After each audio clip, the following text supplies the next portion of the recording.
we've ordered some stuff. We need loads of things for recording and shooting too. Podcast mainly. Yeah, mainly podcast stuff. So got a whole audio podcast setup in here. it's probably easier to do. It's quite a big box. So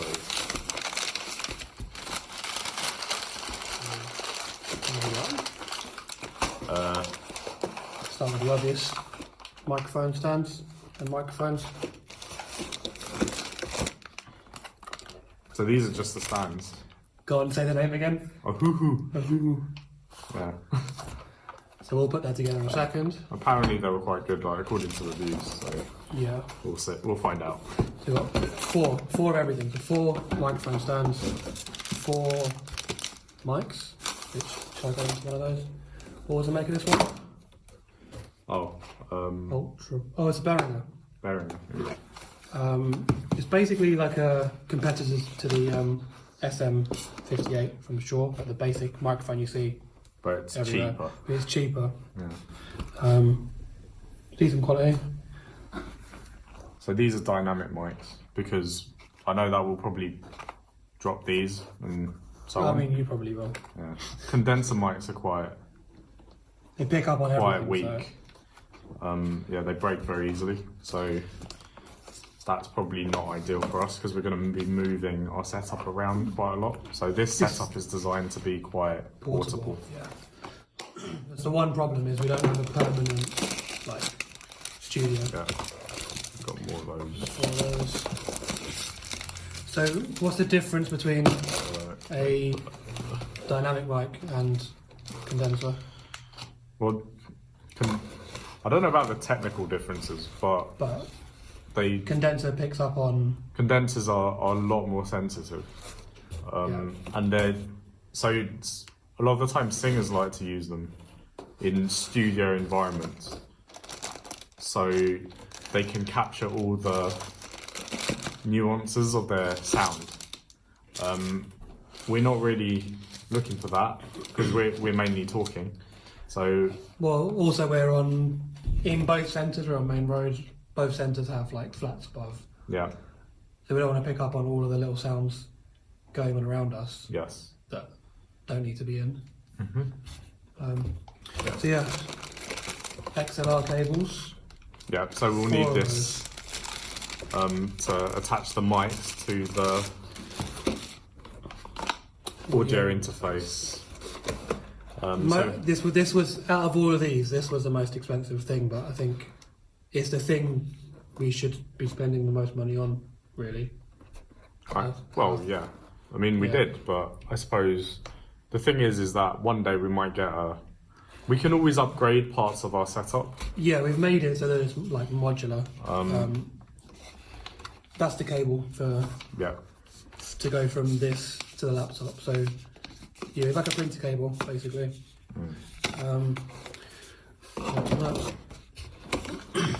This is because someone keeps stealing all of my chargers. Probably me. Probably. Oh yeah, USB-C to USB-C. Okay, so that's for your iPad. We don't have to do it now. That's yours. What's this? Oh, no, it's the files. For the filing cabinet. Yeah. Oh yeah, there. Yeah. Okay, let's move this one out of the way.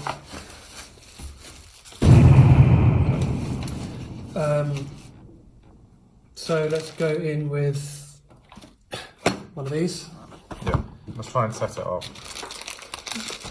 So this is the stand. Now we were thinking of getting an arm, a boom arm, or boom arms for all of them. Like a clamp that you put on your. But probably seen them. Our setup, because we keep moving it around and that kind of thing, it doesn't have a permanent home. So. Well, we have to. Yeah, we've got to pack it up every time we finish because obviously we use this space for our classes and things as well.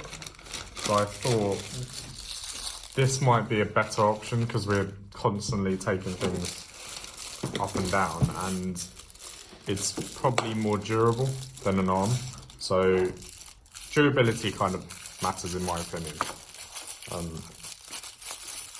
So that's why we went with this.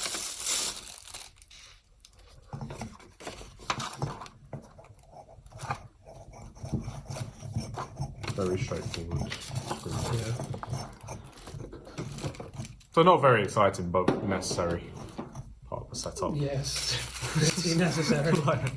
Oh. Probably need that. Ooh. I know. Obviously, all of these items are available in the description below. We'll put the links down there. We'll put the links down. Yeah. Okay, so the stand is adjustable, so you have it like that sort of height, maybe. Microphone. No, there's no on-off switch because we did decide against that. That's that. So that's one, and we have the XLR cable, which takes us to our audio interface, which we'll do in a second. These are just dead cheap XLR cables. Yeah, we'll just show you. XLR, in case you don't know, that's what an XLR cable looks like. 2 hours later. Yeah. Click. Okay. And you'll see 4 of these together in 3, 2, 1. Okay, so we've got all 4 set up. Next thing to do is the audio interface. So let's move these to one side. This is exciting. This is the exciting bit, yeah. Technology is fun. So all 4 of these microphones will go into the audio interface. Got a few controls, gain and things like that. Phantom power. And it plugs straight into USB-C, so straight into the laptop. Yeah. So let's go. I think this is like the cheapest 4 XLR input interface that you can find. Yeah. But good reviews though. But, yeah. Very good reviews. I've got one anyway with 2 inputs. I have one with 1. Seems to do the job. I know you can get better interfaces, but the price jump is fairly substantial. Yeah. We were thinking of getting the Focusrite. Yeah. The red one that everybody sort of seems to have. It's quite actually. It's just smaller than I thought, which is quite good. Compact. Okay. I need the box.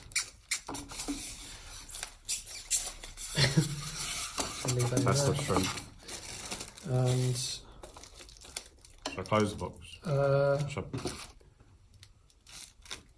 Yeah. Okay. Although I'm sure we'll come back to that later.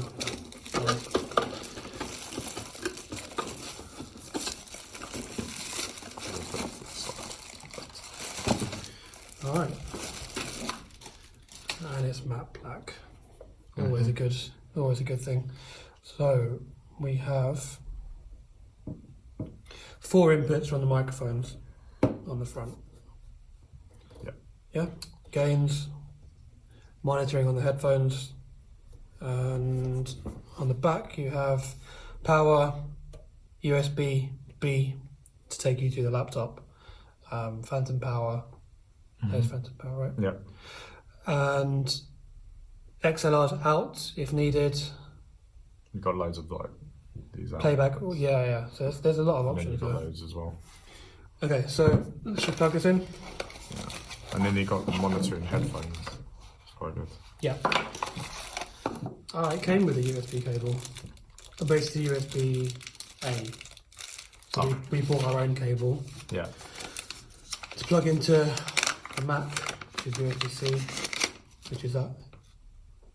Yeah. Yeah. And tiny power.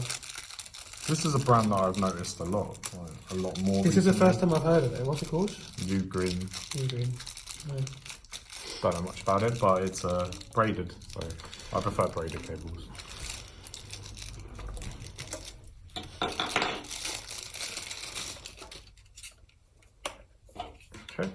So you plug that into there, and then this bit goes into the USB-C goes into the laptop, obviously. Yeah. So it requires power because there's just so many mics to drive. Power is on your side. Okay. Let's get this extension cord.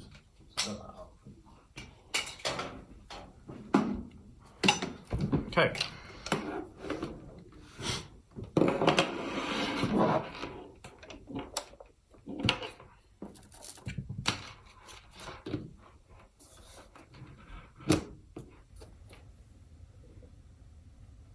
Okay. And then we have our microphones, which we in turn plug in to the inputs. So the inputs are on the front. Call that input 1. Should work. So that is the setup we'll be using on our next podcast. So we spent on each of those microphones, it was 1860. So 1860 each, yep. yeah, 1860 each. And we bought 4 of them. Then we bought mic stands, and the mic stands were £15, $14.95, Yep. 99. Sorry. And then the 4 XLR cables were £20, so 19.99. And this Behringer UMC 404 HD. They've always got such catchy names. That was £98. So that was easily the most expensive thing, but it probably does the most important job. Yeah, so I thought it was quite reasonable. The total was about £260, roughly. I should check that, but yes, it was quite reasonable for the number of things that you get. And we're quite happy with this for a first setup. And obviously, like, there may be times when we upgrade. Yeah, we can upgrade things like the components. microphones, like as and when we need to. Yeah. So should we go into plugging this into the laptop and trying it out? Yeah. Okay, so we've got everything plugged in now. We have 4 microphone setup that you can see. At the moment, we've only got these 2 plugged in. So numbers 3 and 4 are switched off. On the screen, you can see we have 4 audio channels. The way to do this is to go into audio MIDI setup and choose your interface. And on your inputs, you can see 4 different inputs for the microphones and again for the output. If you open up GarageBand, which is free on any Mac, then you can create your 4-channel mix, 1 channel for each person's voice. And the way you do that is by going into Preferences, Audio MIDI, and choosing your input device as the audio interface. You can choose the output device as well as the audio interface, but you would need some sort of speakers or preferably some headphones to monitor everybody's sound. Or you can set it to come out of your laptop and plug in some headphones into there. So just imagine that we're wearing headphones now, and that's what it would look like. So we're going to go into some sound tests, see what these microphones actually sound like, and see if they're any good. Yep. So we're going to arm both of the channels. Press down Command and press both, and you can see microphone 1 and microphone 2 are armed. 3 and 4 are unarmed. I'm going to press record. Check the levels a little bit. And this is what microphone 1 sounds like. And this is what microphone 2 sounds like. Testing, test. 1, 2, 1. Testing, test. 1, 2, 1. Then we're going to unarm both tracks so we don't get any feedback, hopefully. And this is what microphone 1 sounds like. And this is what microphone 2 sounds like. Testing, test. 1, 2, 1. Testing, test. 1, 2, 1. Okay, so not too bad for 18. What was it? 1860, something like that. Not too bad. Something like that, yeah. Very cheap. Yeah. Again, they're upgradable. We can upgrade them later down the line, but for a roughly £250 setup, Yeah. quite good. Quite happy with it. Potentially, the next thing we should do is get some pop shields. There's a Yeah. bit of popping.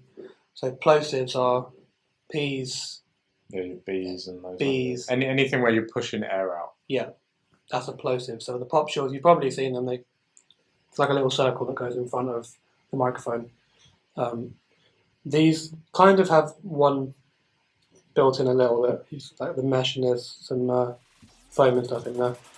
But from hearing that back, it's not too bad. Maybe we've got to adjust some settings, and how far away we sit definitely makes a difference as well. But all in all, not bad.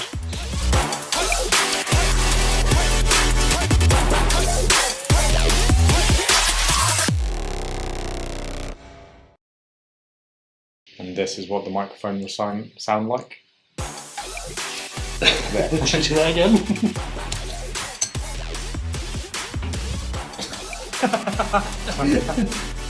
It went very far away. No return. This always happens.